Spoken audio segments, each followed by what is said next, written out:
Hey, single ladies, welcome back. Welcome back. It's looking like my video schedule is going to be Saturday mornings. That is my constant.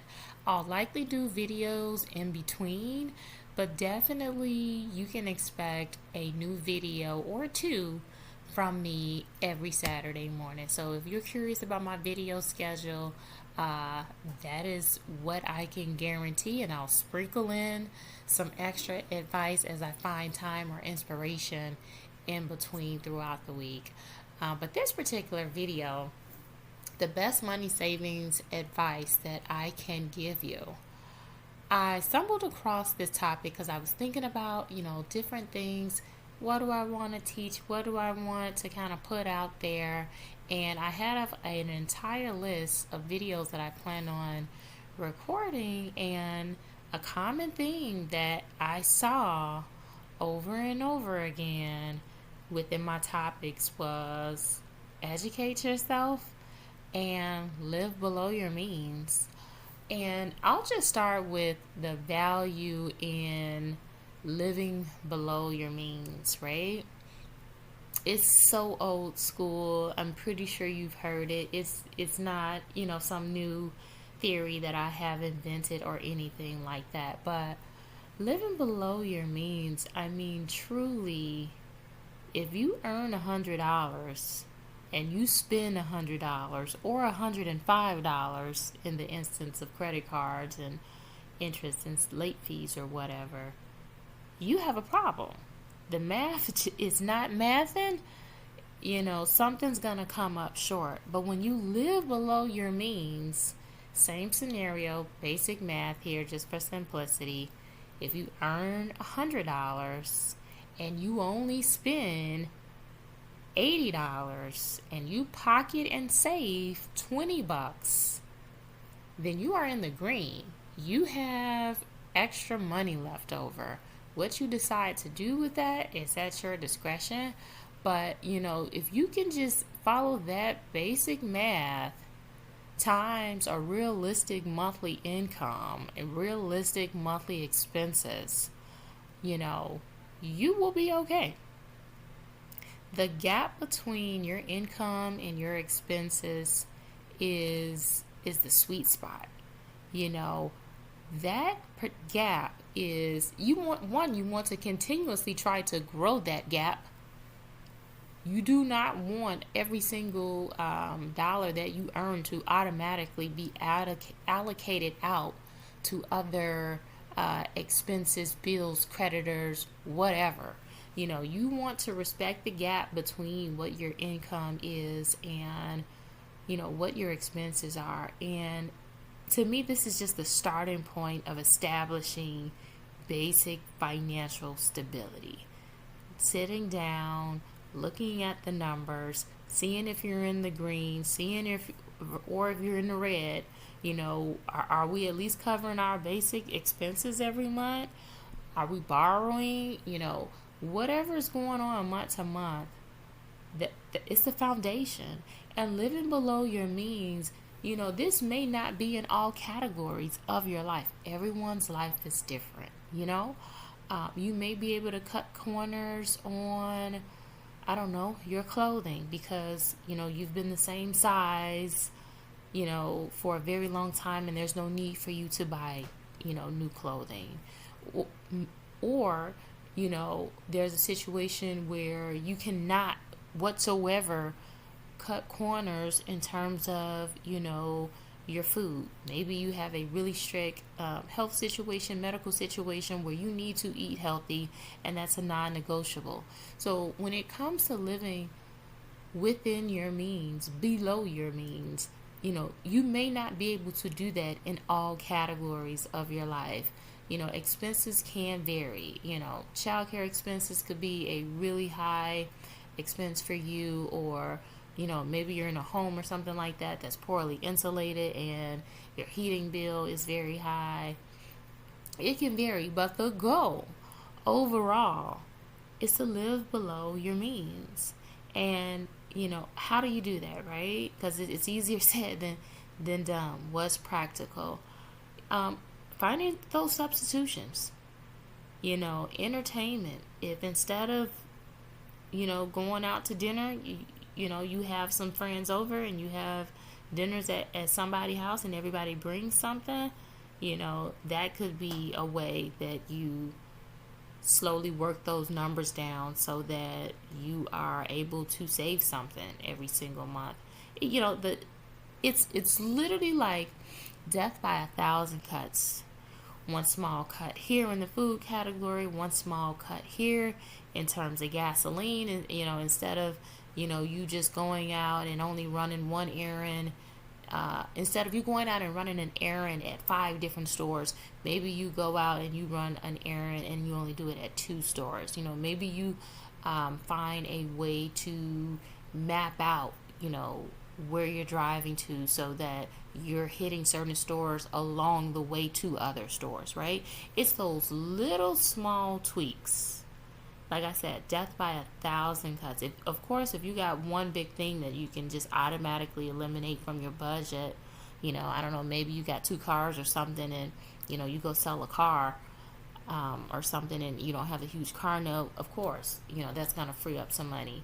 But however you choose to do it, if you choose to do it by reducing expenses in 4 categories where you kind of soften the blow of it, or if you choose to reduce expenses by, I don't know, going back and living with a parent or something, if you're in a predicament to do something like that, and you eliminate one really big expense, that's a way that you can choose to live within your means.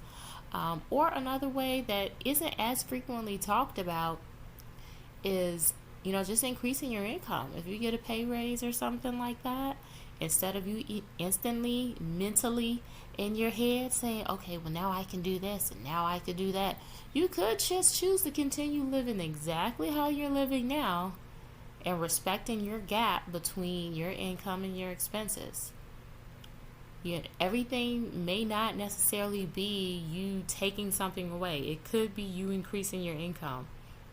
It could be when you have additional income come in, if whether or not it's anticipated, via a promotion that's, already been pre-scheduled or something like that, or if whether it's just a windfall of money. It could be a situation where instead of immediately spending, you keep that additional income and you just leave it there so that you have that gap between the income and expenses. It's really, really hard to do that because depending on how active you are in social media, depending on the social pressures that you have in your everyday life, friends, and I don't know, maybe you're in a career where it's kind of one of those careers where you have to show your success. I know real estate can be one of those careers, or if you're in sales, you feel the need to present yourself in a certain way as showing evidence of your success. So, depending on those different social cues, it can definitely be more challenging, but that's where you have to kind of balance the scale. If you know that, you're spending about, I don't know, 5 hours a week in environments where it's high consumption, you need to go ahead and figure out some kind of way 5 hours a week for you to listen to a podcast or something like that, where you can get that same messaging, the same amount of messaging encouraging you to do the opposite behavior. So again, with living below your means, of course, if you have a bunch of people around you and a bunch of encouragement or a bunch of social cues encouraging you to do that, it will be easier for you to go ahead and live below your means. You may have to create that environment for yourself online, or you may have to create that environment where you're getting, instead of signing up to, to get emails from Macy's or something, maybe you sign up for a couple emails from some personal finance newsletters or something like that. So, that's a way that you can live within your means, that you can psychologically get those messagings where it seeps into your subconscious. Hey, I don't care what people think.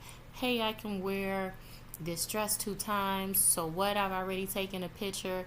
And I mean, oh, that's so sad. The fact that we live in a society now where you can take a picture and post it on social media and you literally don't even want to be seen in that same outfit or that same dress anymore just because of this high consumer environment that we're in. But if you get enough messaging telling you, hey, don't care, hey, be confident, hey, instead of just letting that dress after you've worn it sit in your closet, maybe resell it or something like that. If you get enough messaging in your psyche to start implementing behaviors that will help you to live below your means, you can go ahead and you can do that. Another thing with living below your means that a lot of people struggle with is it's the delayed gratification, right? So you're living below your means. Going back to that example that I gave at the beginning of this video, you make $100, your expenses are $80. You have $20 in disposable income. You have $20 to save, invest, or do whatever with, right? And we 1 month you did good, you have that particular amount. Most people, because of the way that our attention spans are constantly shrinking, most people don't quantify it out by 12 months to think, if I do this for a year's time, if to quantify it out by 24 months, if I do this for 2 whole years, this could be the impact of this action. Living below your means, you really have to be willing to play the long game. You really have to have the end in mind and just kind of get over that delayed gratification, because on the front end it just seems like subtle changes. It does not have a very big impact, but in reality, over time, it does. Over time, you're getting ahead on bills. Over time, you're accumulating savings or whatever it is that you're doing with that gap that you have. Over time, you will see it, but it's hard to do, especially if you're, really caught up in the day-to-day hustle and bustle, just trying to survive and meet, ends meet. If you're worried about today, thinking about 6 months from now and thinking about a year from now, it's really, really tough to do. So I say that with all understanding, giving all grace to anyone that may be listening. But living below your means, it's a slow and steady lifestyle. It's a slow and steady financial plan. It's not a get quick solution. It's not a get quick I don't want to say scheme or hustle, but it's the long game. It truly, truly is the long game. And also, just again looking at all these different topics that I'm having, if I don't have any other money savings advice to give you, in addition to living below your means, is to get some form of financial education and literacy.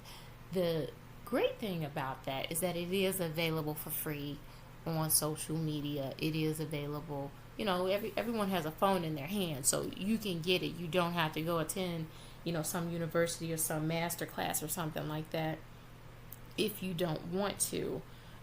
But as you are trying to think out of the box in ways that you can, make your money work for you, stretch your dollars, increase, skills, savings, all of that stuff. Maybe you may be learning how to fix your credit. Maybe you may be learning how to negotiate your bills or negotiate charge-offs that are already on your credit or something like that. Negotiating your salary, learning how to interview, learning how to write your resume, whatever it is. It's all under that umbrella of financial literacy. So as you continue to, I don't want to make the assumption that someone didn't get financial teaching, as a kid or anything like that. I know I personally didn't. But as you are attempting to fill in the gaps of your knowledge base, it all helps. And eventually the dots will begin to connect, and eventually you won't fall prey to schemes or prey to multi-level marketing or prey to all these different financial, there's so many. I mean, you got phishing via email, you got payday loans, you got high interest rates. There's so many, even just the concept of protecting your identity so that, someone doesn't get your social and go and berserk and, do all kind of fraudulent activity. That's a skill within itself.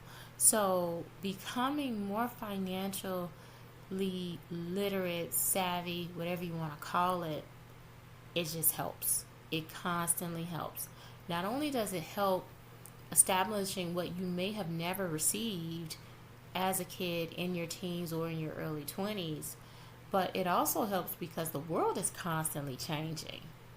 So, some of the skills that are needed today, I just mentioned identity theft. You know, someone that was managing their finances 20, 40 years ago, that wasn't something that they had to worry about.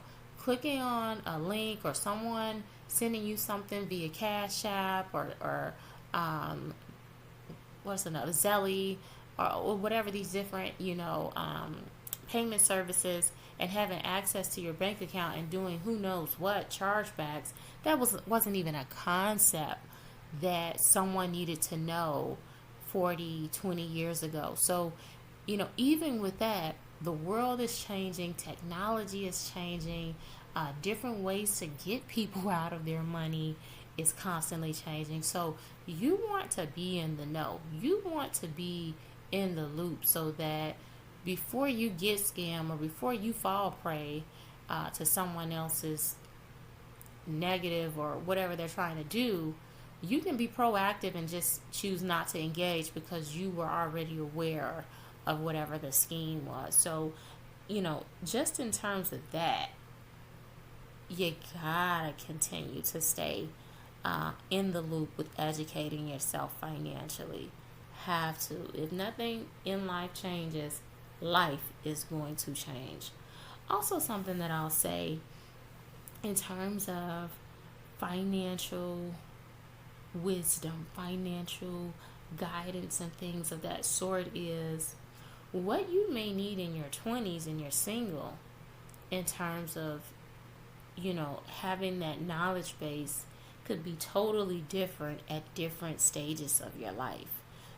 At one point, my main mindset was establishing my credit. And, eventually I got to the point where I established the credit and had went through some of everything as it related to not having good credit. But once I learned that, it was time for me to move on to the next topic. So at different points in your life, maybe investing may have your highest interest. Maybe preparing for retirement may have your highest interest.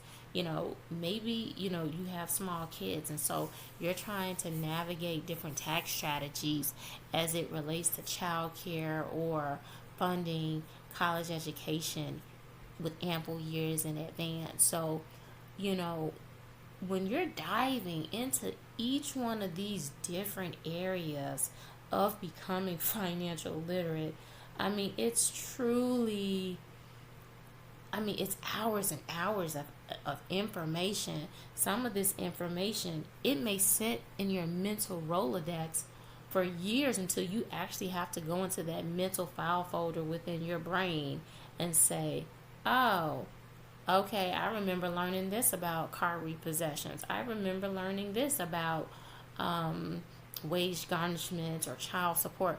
Whatever it may be, you're just kind of building this huge mountain of information for you to pull out at different times. Another layer to continuing to basically, I would say you should forever be striving to learn something regarding your finances, because we live in a consumeristic society. This is America. It was built on money. It's just way the world, it's just how the world works. So, for you to not fully be able to participate in that is almost like a travesty.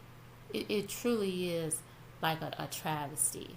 So, you know, this is the game that unfortunately we have been born into and that we are playing, and we want to be able to fully participate in it. We want to fully be able to take advantage of it, not only so that our lives could be better, but so our children and the generations behind us, so that their lives can be better. And hopefully we do enough so that they aren't starting from zero, so that they are starting at a further position than we may have started at. So that's another thing in regards to just continuing to evolve financially, continuing to get that information that is needed. And again, you may think you don't need the information right now, but as life happens, as those curveballs happen, as you meet other people, other friends, and you may become close where you're in a space and you are, fortunate enough to have friends where you talk openly and honestly about money, maybe something that could help them, relieve some kind of financial burden or something like that. Another component to, and it's like all these different reasons why you should do it. But another component of continuing to get financial education is the laws related to financial things are constantly changing.